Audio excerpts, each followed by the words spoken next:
Sukses itu memang harus direncanakan.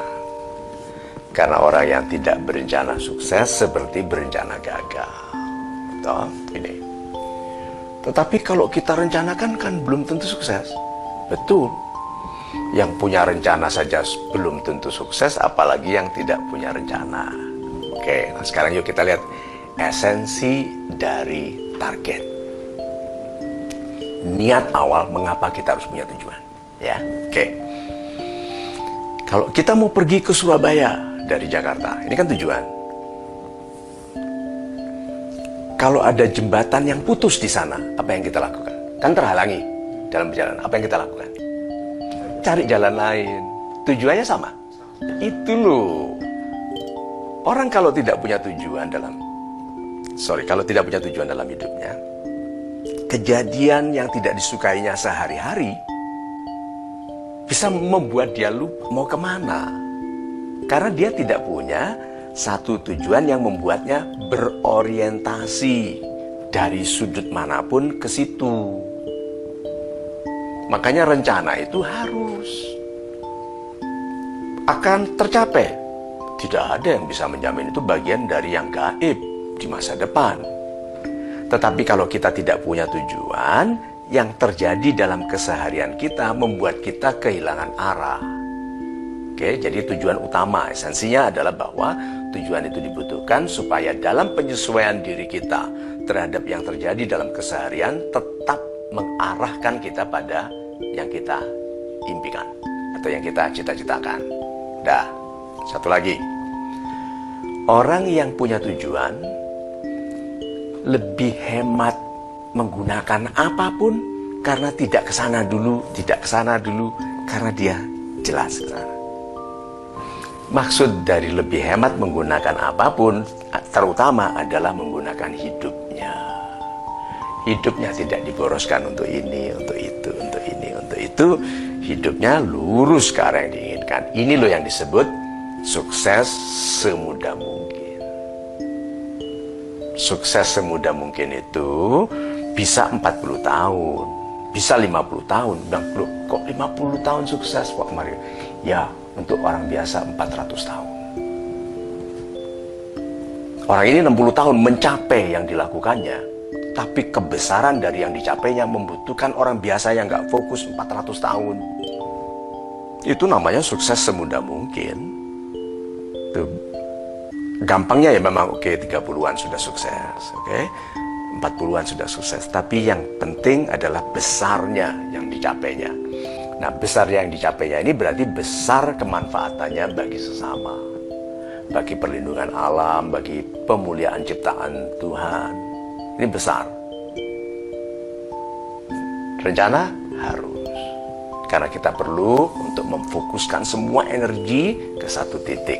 Terus begini, bagaimana kalau salah? Kita salah tujuan, salah target. Kita harus percaya pada konsep kasih sayang Tuhan. Tuhan tidak sampai hati membiarkan orang baik salah arah, dituntun. Mencoba ke sana ketemu penasehat, mencoba ke sana ketemu kekasih palsu, mencoba ke sana gagal pernikahannya. Itu sehingga bilang, oh iya ya, seharusnya aku ke sana. Ternyata dia lihat, oh my God, ini mungkin yang dikatakan orang bahwa kadang-kadang sukses itu comes from the misstep. Kadang-kadang sukses itu terjadi karena salah langkah ke arah yang tepat.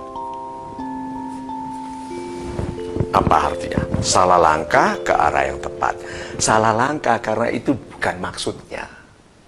Ke arah yang tepat, arah yang dimaksudkan Tuhan baginya. Salah langkah karena maksud dia mau ke sana. Tapi karena dia disayangi sekali oleh Tuhan, disalahkan. Misstep. Jadi jangan kecil hati kalau salah langkah.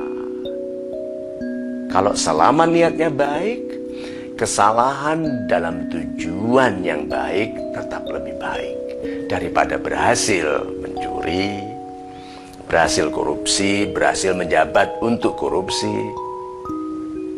Nah, jadi apakah harus ada rencana untuk sukses? Ya, harus. Soal rencananya bisa tercapai atau tidak, tapi yang pertama kali, the best plan is you. Kan you are your best plan. Jadi rencananya apa? Aku bergantung pada diriku.